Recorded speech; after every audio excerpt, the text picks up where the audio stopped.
Dilema air dan desalinasi. Jika bumi tidak memiliki air, dampaknya akan sangat signifikan dan mengubah seluruh ekosistem planet ini.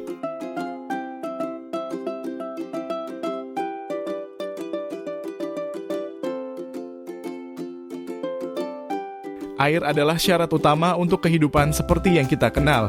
Tanpa air, semua bentuk kehidupan yang kita kenal, termasuk manusia, hewan, dan tumbuhan, tidak akan dapat bertahan hidup atau bereproduksi.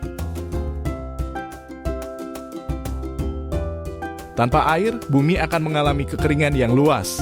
Sungai, danau, dan waduk akan mengering, menyebabkan kekurangan air yang serius untuk kebutuhan manusia, pertanian, dan industri.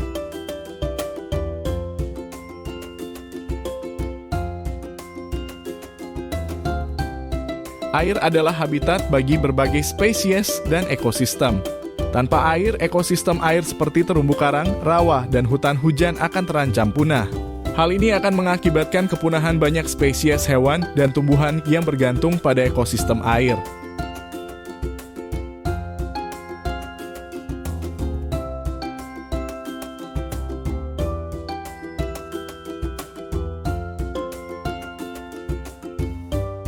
Air pun memainkan peran penting dalam regulasi suhu global dan iklim. Tanpa air, suhu bumi akan menjadi ekstrem dan tidak stabil. Hal ini dapat mengakibatkan perubahan iklim yang drastis, termasuk peningkatan suhu global dan perubahan pola cuaca yang ekstrem.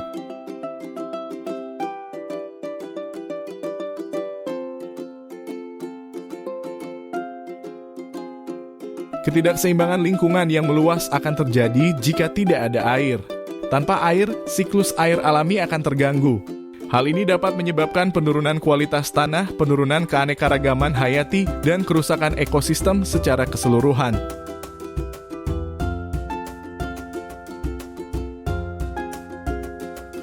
Air juga penting untuk kesehatan manusia. Tanpa air, kesehatan manusia akan terancam karena tidak ada air untuk minum, memasak, dan menjaga kebersihan pribadi. Ini dapat menyebabkan berbagai penyakit dan kondisi kesehatan yang serius.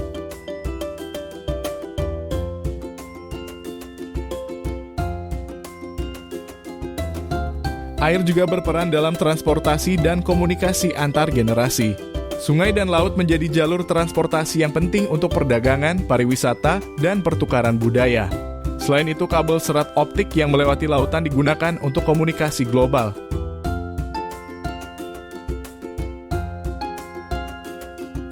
Dari mana sajakah sumber air? Air bisa didapatkan dari beberapa sumber. Sumber air permukaan yaitu sungai, danau, waduk.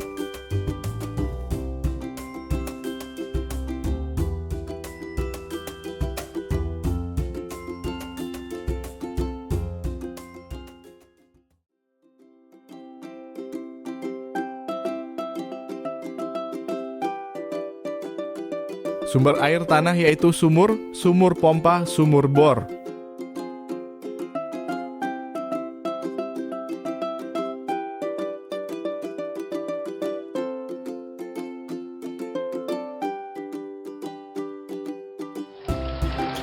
Sumber air hujan.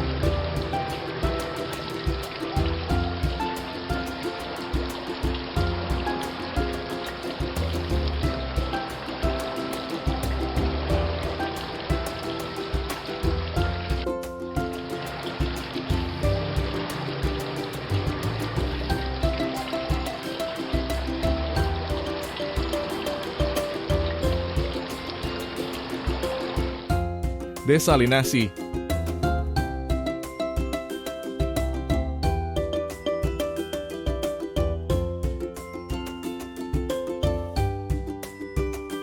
Pertumbuhan pesat populasi dunia mengakibatkan berkurangnya ketersediaan air tawar hingga 71% dari total ketersediaan air di permukaan bumi. Air tawar hanya 2,6% saja, sedangkan 97,4% merupakan air laut.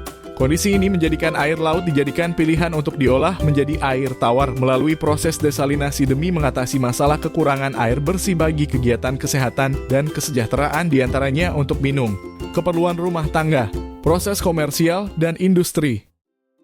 Desalinasi adalah proses penghilangan garam dan mineral dari air laut atau air asin lainnya untuk menghasilkan air tawar yang dapat digunakan untuk keperluan manusia.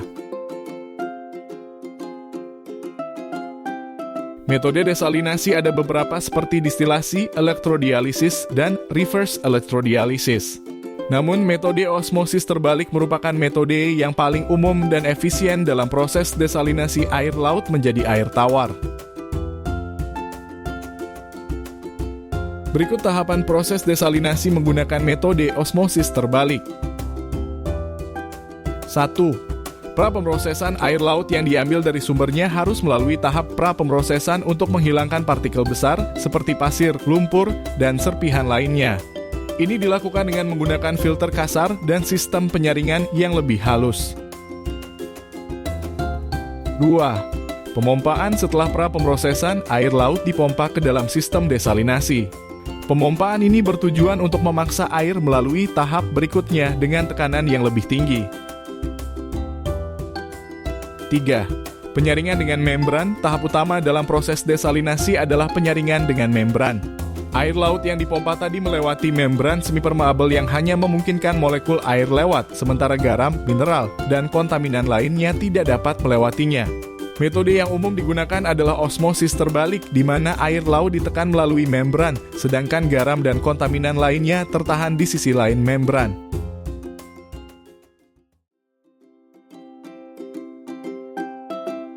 4. Pembersihan membran. Selama proses desalinasi, garam dan kontaminan lainnya bisa menumpuk dan membentuk kerak pada membran. Oleh karena itu, perlu dilakukan pembersihan secara berkala untuk menjaga kinerja membran agar tetap efektif. Pembersihan dapat dilakukan dengan menggunakan larutan kimiawi atau dengan teknik lain yang sesuai.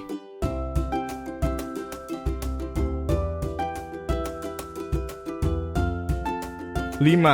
Penyimpanan dan distribusi. Setelah melewati tahap penyaringan dengan membran, air yang telah terdesalinasi disimpan dalam tangki penyimpanan.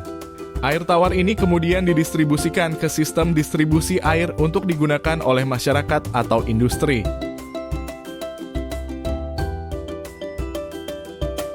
Manfaat desalinasi adalah 1. Sumber air alternatif. Desalinasi memberikan sumber air tawar yang dapat digunakan di daerah-daerah dengan pasokan air terbatas atau tercemar.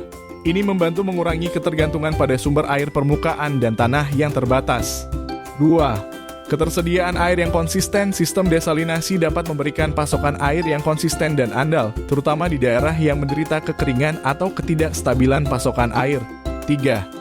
Keamanan air minum. Desalinasi dapat menghasilkan air yang aman untuk dikonsumsi dengan menghilangkan garam, kontaminan, dan patogen dari air laut.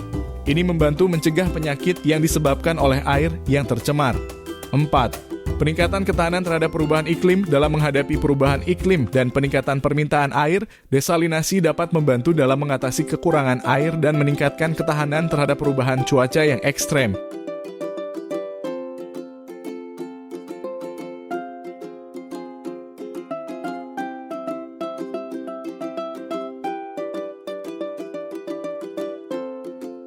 Nilai plus desalinasi adalah 1.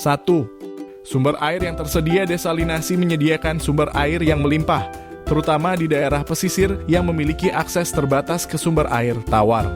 2. Teknologi yang matang. Desalinasi telah menjadi teknologi yang matang dan teruji. Metode desalinasi seperti osmosis terbalik dan distilasi telah dikembangkan dan digunakan secara luas di seluruh dunia.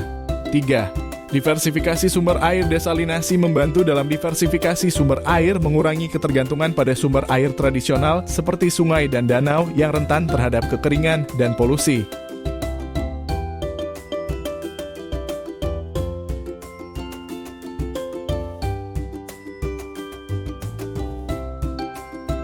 Nilai minus desalinasi adalah 1. Biaya tinggi. Proses desalinasi membutuhkan teknologi yang canggih dan biaya operasional yang tinggi. Pengadaan, pembangunan, dan operasional sistem desalinasi dapat menjadi mahal dan sulit untuk diakses oleh negara atau komunitas yang kurang berkembang. 2. Dampak lingkungan. Proses desalinasi menggunakan energi yang signifikan dan dapat menyebabkan dampak lingkungan negatif, termasuk emisi gas rumah kaca dan pencemaran air dalam bentuk limbah yang dihasilkan. 3.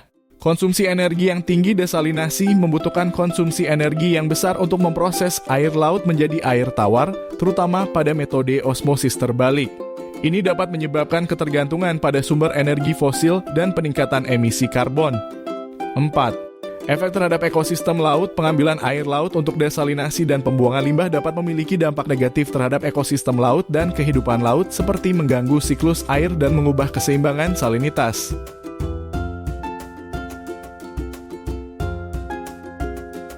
Tahukah bahwa kita tidak selalu dapat melihat air? Kenapa? Air yang kita ketahui berbentuk cair, tapi air juga ada dalam bentuk padat dan gas. Perhatikan gambar ini. Air dalam bentuk gas yaitu awan uap air. Air dalam bentuk cair yaitu air laut. Air dalam bentuk padat yaitu es.